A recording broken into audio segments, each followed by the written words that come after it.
اس کو کوڑے دان میں پھینکنے کے لیے عمر بن جموح کے بیٹوں کی مدد کریں۔ پھر یوں ہوا کہ عمر بن جموح گہری نیند سو گیا۔ پھر ان کے بیٹے اور معاذ بن جبل رضی اللہ تعالیٰ عنہ مل کر اس بت کو ٹھکانے لگانے کے لیے اٹھ کھڑے ہوئے۔ رات کی تاریکی میں انہوں نے بت کو اٹھایا، گندگی سے بھرے کنویں میں منہ کے بل لے جا کر پھینک دیا۔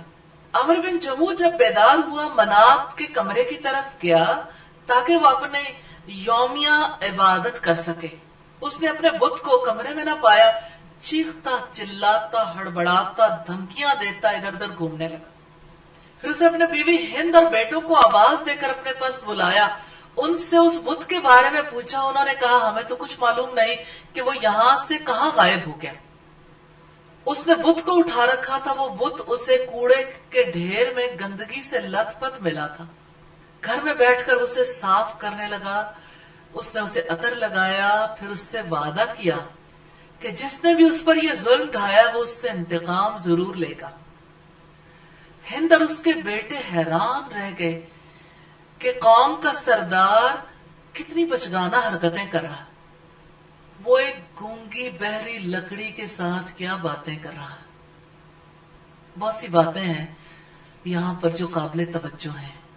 ایک تو یہ کہ عمر بن جموح دل کی گہرائی کے ساتھ بت پرست تھا، اس لیے اپنے بت کے ساتھ سرگوشیاں بھی کرتا تھا، وعدے بھی کرتا تھا اور اس کی حفاظت بھی کرتا تھا اور اس بت کی عبادت بھی کرتا تھا، اس کی خاطر جانور بھی قربان کرتا تھا۔ اگر آپ کسی بھی دین میں دیکھیں تو ضرورت کس چیز کی ہوتی ہے؟ جسے معبود سمجھتے ہیں اس کا قرب حاصل کریں، اس کی عبادت کریں، اپنے سچے جذبے اس کے نام لگائیں، اخلاص کے ساتھ اس کے وفادار رہیں اور پورے اخلاص کے ساتھ اپنے سچے جذبے اس کی نظر کریں۔ اس میدان میں سرگوشیاں بھی ہوتی ہیں، وعدے بھی ہوتے ہیں، اور اس میدان میں انسان سبھی کچھ اپنے معبود کے نام لگانے کے لیے تیار بھی ہو جاتا ہے۔ میں آپ سے یہ سوال کرنا چاہتی ہوں، عمر بن جموح تو بت کے ساتھ کمیٹڈ تھا، اس کے بیٹے حیران تھے کہ یہ لکڑی گونگی بہری ہے، بولتی نہیں، ہمارا باپ کیسا ہے کہ اس بت کی پوجا کرتا ہے، اسے خدا کہتا ہے جو اپنی حفاظت خود بھی نہیں کر سکتا۔ انہیں حیرت تھی ایک ہی مقام پر رہتے ہوئے، لیکن اس کی کمٹمنٹ میں فرق نہیں آیا تھا، اس دلی جذبے کی گہرائی کے ساتھ، حالانکہ وہ باطل کی زمین پر تھا۔ آپ تو حق کی زمین پر ہیں، آپ تو اس کی پوجا کرتے ہیں، اس کی عبادت کرتے ہیں جو جہانوں کا بادشاہ ہے، اس کے ساتھ اپنے تعلق کو مضبوط بنانے کی کوشش کرتے ہیں۔ آپ دیکھیے کہ آپ اس کے قرب کے لیے کب کب کیا قربانیاں دیتے ہیں، اپنے گھر میں کیا چیز ہے جو اس کے لیے مختص کر رکھی ہے، کہاں پر اس کے ساتھ کمیٹڈ ہوتے ہوئے حکمت سے کام لیا کہ گھر والوں کو بھی ساتھ لے کے چلنا ہے تو حکمت کے ساتھ، کہاں پر آپ نے اپنی سچی محبت کا اظہار کرنے کے لیے کوئی چیز اس کے نام وقف کی ہو۔ سوچتے رہیے گا، اللہ تعالیٰ وہ وقت لائے گا انشاءاللہ کہ جب سچے معبود کے ساتھ آپ کی وابستگی اس سے زیادہ شدید ہو جائے گی، کیونکہ رب العزت کا فرمانا والذین آمنوا اشد حبا للہ، وہ لوگ جو ایمان لائے وہ اللہ کی محبت میں سب سے زیادہ شدید۔ تو انشاءاللہ اللہ تعالیٰ کی محبت میں شدت اختیار کرنی۔ لیکن اب دیکھیں، جس وقت ہم مثالی شخصیت کی زندگی کو پڑھتے ہیں ان سے تو ہم متاثر ہوتے ہیں، لیکن سم ٹائمز ایسا ہوتا ہے کہ ہم ان لوگوں کی زندگیوں سے بہت بڑا سبق حاصل کر جاتے ہیں جو کفر پر بہت زیادہ شدت اختیار کرتے ہیں، کہ یہ باطل کی سرزمین پر کھڑے ہو کر اتنا مضبوط تعلق بنا سکتے ہیں جس تعلق نے کوئی نفع نہیں دینا اور جس تعلق نے ہوا کے جھونکوں کے ساتھ بکھر جانا ہے۔ تو کیا ہم حق کی سچائی کی زمین پر کھڑے ہو کر اپنے تعلق کو مضبوط نہیں بنا سکتے؟ انسان جب کمپیریزن میں آتا ہے تو اس کے لیے بہت سی دھند چھٹ جاتی ہے کہ ہماری کمٹمنٹ کے راستے میں کیا چیز حائل ہے، کیونکہ ہر ایک کے اندر سے وہ مختلف چیز نکل آتی ہے جس کی وجہ سے وہ خالص نہیں ہو پاتا۔ تلاش جاری رکھیے گا اور اپنے رب سے مدد مانگیے گا تاکہ اس کے ساتھ وفاداری کا حق ادا کر سکے، جیسے ابراہیم علیہ السلام نے حق ادا کیا تو رب العزت نے فرمایا ابراہیم تو وہ ہے جس نے وفا کا حق ادا کر دیا. اللہ تعالیٰ ہمیں بھی وفا کا حق ادا کرنے والوں میں شامل فرما دے. دوسری بات جو یہاں پہ بڑی اہمیت کی حامل ہے وہ یہ کہ جس کو اپنایا جاتا ہے ہول ہارٹیڈلی اپنایا جائے تو معاملات میں فرق آ جاتا ہے. مثال کے طور پر اللہ تعالیٰ کا ایک تعلق ہے، اس تعلق میں دیکھیے کہ آپ نے کس چیز کو اپنایا. یہاں پر آپ کو سامنے عمرو بن جموح ہے جو اپنے بت سے گندگی کو صاف کر رہا ہے، جو اس کو عطر لگا رہا ہے، ایک بار پھر اس کو اس قابل کر رہا ہے کہ وہ اس کی عبادت کر سکے. میں نے دیکھا ہے سچے جذبوں کو جو لوگ اللہ تعالیٰ کے لیے نچھاور کرتے ہیں کس طرح سے نچھاور کرتے ہیں. کچھ برس پہلے میری ایک خاتون سے ملاقات ہوئی حج گروپ میں ہی. وہ کہنے لگی کہ دلی خواہش تھی کہ بیت اللہ کے لیے ایسا عطر تیار کر سکیں جو عطر سب کو مہکا دے. تو میرے ہسبینڈ جو ہے وہ ان کی کوئی اسی نوعیت کا بزنس تھا جس میں وہ باقاعدہ طور پر جیسے جو لوگ عرق وغیرہ نکالتے ہیں اور جیسے جو لوگ عرق وغیرہ نکالتے ہیں اور جیسے جو لوگ عرق وغیرہ نکالتے ہیں اور جیسے جو لوگ عرق وغیرہ نکالتے ہیں اور یہ مجھے اس وقت ذہن میں نہیں آ رہا کہ کام وہ بیسیکلی کون کون سے کیا کرتے تھے. میرا خیال ہے کہ یہ مرحبا والے نہیں، مرحبا والے وہ خاتون تھی جی. اب وہ کہتی ہے کہ ہم عطر تیار کر کے لائے ہیں اور یہ عطر بہت زیادہ قیمتی ہے لیکن اپنے سچے جذبوں کا اظہار کرنا چاہتے ہیں. کوئی وقت ہوگا جب ان کا خیال اس جانب گیا ہوگا کہ ہم دنیا میں لوگوں تک گلاب کی خوشبو کو پہنچاتے ہیں تو اس گلاب کی خوشبو کو بیت اللہ کے اندر بھی آنا چاہیے کہ وہاں پر عود کی خوشبو تو آتی ہے، امبر کی خوشبو تو آتی ہے، وہاں پر اور خوشبویں آتی ہیں تو ہمارے علاقے کے پھول کی خوشبو وہاں سے نہیں آتی. مواقع تو آپ کے پاس بھی ہے اپنے رب کو اپنانے کے لیے. سوچتے کیوں نہیں کیسے سچے جذبوں کو اس کے نام لگائیں. اگر کسی کے دل میں کوئی بات آتی ہے کہ کہاں پر اس کے لیے اپنے جذبے نچھاور کر سکتے ہیں تو ضرور شیئر کریں. عمرو بن جموح سے سبق حاصل کرتے ہوئے عبرت. اب آپ دیکھیں کہ آپ سوچیں گے نہیں تو آپ کو موقع کیسے ملے گا. سوچنا کتنا ضروری ہے نا. کیا آپ کی دھرتی پر اللہ کے گھر نہیں ہے جہاں اللہ تعالیٰ کی عبادت کی جاتی ہو، جہاں اللہ تعالیٰ کے دین کی تعلیم دی جاتی ہو. اللہ تعالیٰ نے اپنے نبیوں کو حکم دیا تھا حضرت ابراہیم اور حضرت اسماعیل کو کہ میرے گھر کو طواف کرنے والوں کے لیے، اعتکاف کرنے والوں کے لیے، رکوع اور سجدے کرنے والوں کے لیے صاف رکھو. اس کا مطلب یہ کہ اللہ تعالیٰ اس کام کی اتنی قدر کرتے ہیں کہ انبیاء سے بھی یہ کام کرواتے ہیں.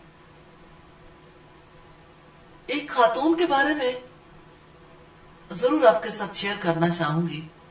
امریکہ میں رہتی تھی، ہماری فیملی کے ساتھ کچھ لنک قائم ہوا ان کا، پھر الحمدللہ دین کی جانب آئی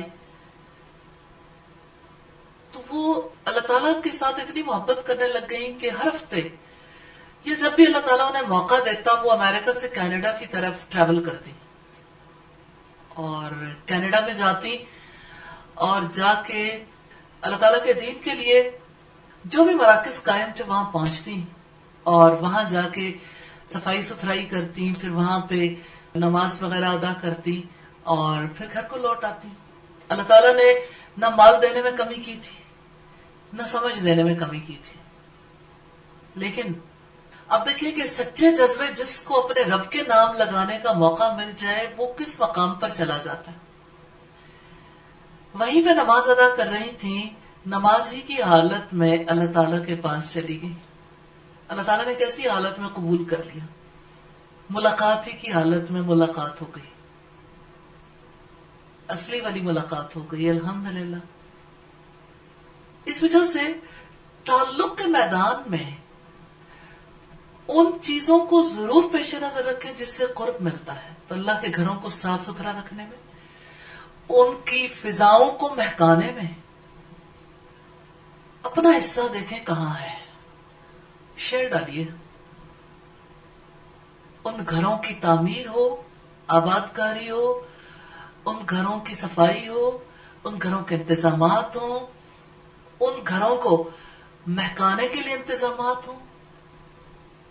ہر جگہ یہ دیکھیے میرا حصہ کہاں ہے. رب کے قرب کے لیے جس دل کے اندر تمنا ہے وہ اپنا حصہ ضرور لے گا.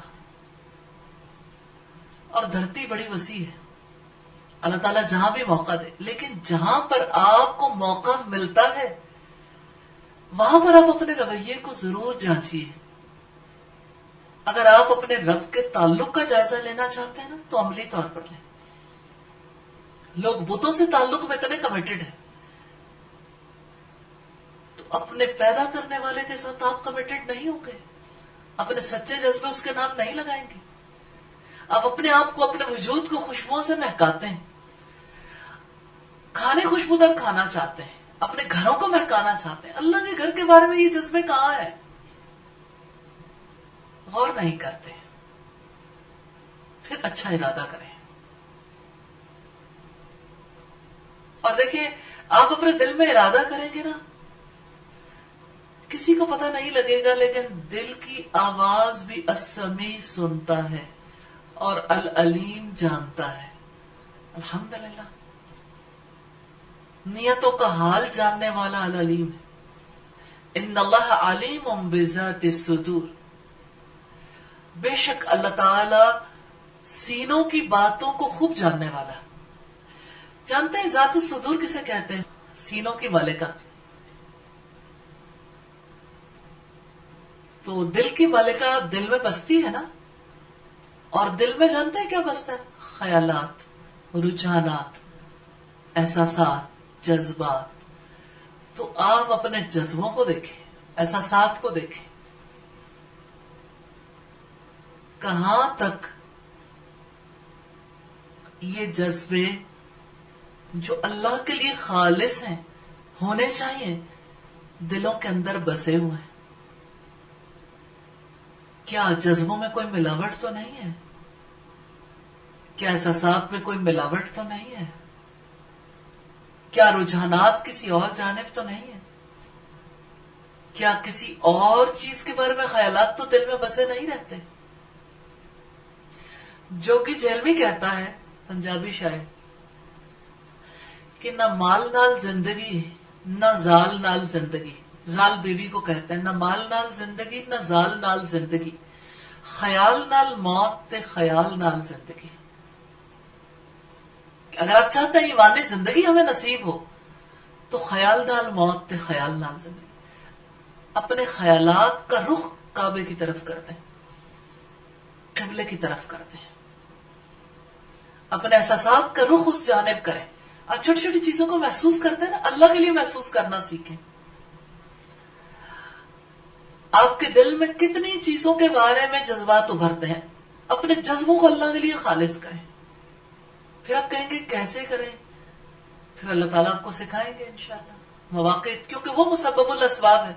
جب آپ کوئی کام کرنا چاہیں گے تو آپ کا کام کیا ہے؟ آپ کہیں اہدنا الصراط المستقیم صراط الذین انعمت علیہم.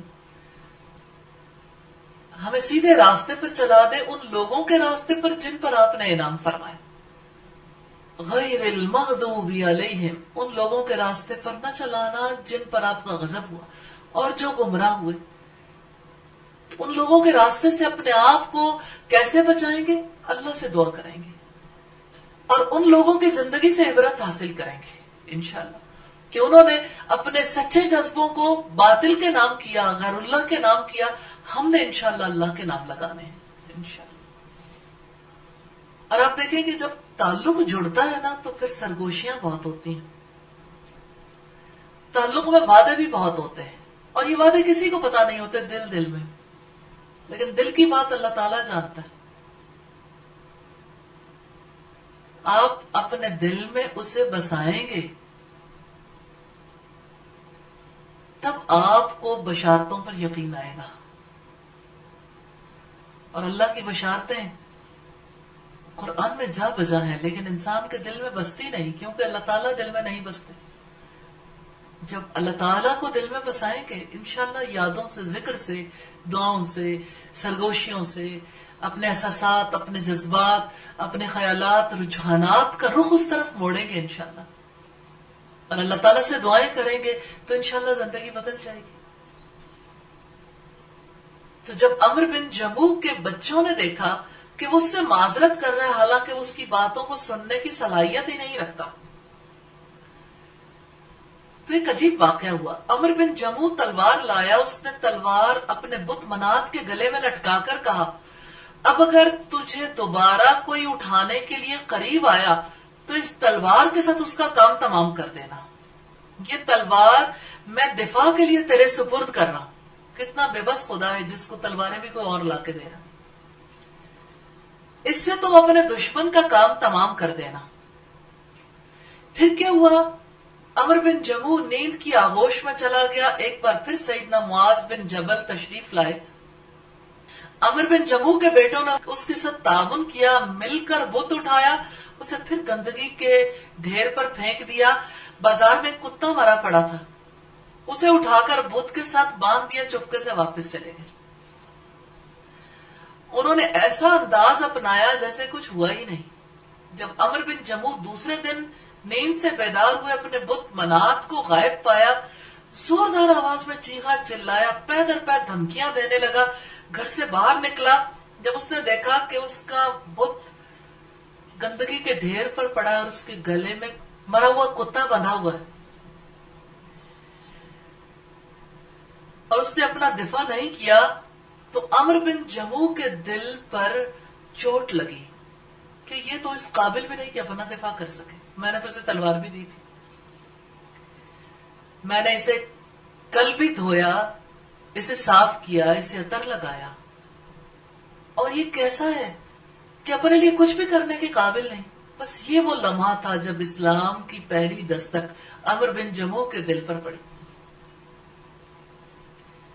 عمرو بن جموح نے سوچا کہ جب یہ اپنی تذلیل پر خوش ہے، اپنی عزت کی سے کوئی پرواہ نہیں، تو اس نے اسے وہیں گندگی میں پڑا چھوڑ دیا. لیکن پریشان حال گھر واپس آ گیا. آپ جانتے ہیں کہ جب انسان کے نظریات اور اس کے عقائد ٹوٹتے ہیں تو بہت زیادہ انسان پریشان ہوتا ہے. یہ وقت ایسا ہوتا ہے جس کو آپ صحیح معنوں میں ڈپریشن پیریڈ کہہ سکتے ہیں، کیونکہ انسان کے اندر کی ٹوٹ پھوٹ اپنے عروج پر پہنچ جاتی ہے. سامنے والا راستہ بھی کلیئر نہیں ہے. جب روشنی واضح ہو جاتی ہے، جب نور انسان کے دل کا احاطہ کر لیتا ہے، پھر تو انسان تسکین میں آ جاتا ہے. جب انسان کو کچھ پتا نہیں ہوتا تو اس کی تکلیف بہت زیادہ بڑھ جاتی ہے. عمرو بن جموح بھی اسی تکلیف کے ساتھ گھر آیا. جب اس کی بیوی ہند اور بیٹوں نے اسے غمزدہ دیکھا تو اس سے پوچھا کہ آج آپ اتنے غمزدہ کیوں ہیں؟ تو انہوں نے انہیں کوئی جواب نہیں دیا. پھر لمبی آہ بھرتے ہوئے اپنی بیوی ہند سے کہا، آپ کے بیٹوں نے آپ کی مخالفت تو نہیں کی؟ جس اندیشے کا میں نے آپ سے تذکرہ کیا تھا انہوں نے اس کا خیال رکھا ہوگا. ہند نے کہا، بالکل انہوں نے میری ہدایات پر عمل کیا. اب عمرو بن جموح کچھ اور کہہ رہا تھا اور ہند کچھ اور جواب دے رہی تھی. یہ وہ موقع ہے جہاں بہت کانشیس ہونے کی ضرورت ہے، کیونکہ بڑی کریٹیکل سٹیج ہے، بڑا کریٹیکل موڈ ہے، جہاں سیدہ ہند کی ذہانت ہمیں نظر آتی کہ کس طرح سے انہوں نے اپنے شوہر کو ایک طرف تسلی بھی دلائی اور دوسری طرف اگلا چیپٹر بھی اوپن کر دیا. یہ حکمت تھی سیدہ ہند کی کہ انہوں نے اپنے اسلام کو چھپایا، اپنے شوہر کو غصہ نہیں دلایا، بہت طریقے کے ساتھ اپنے شوہر کے ساتھ معاملہ کرتی نہیں.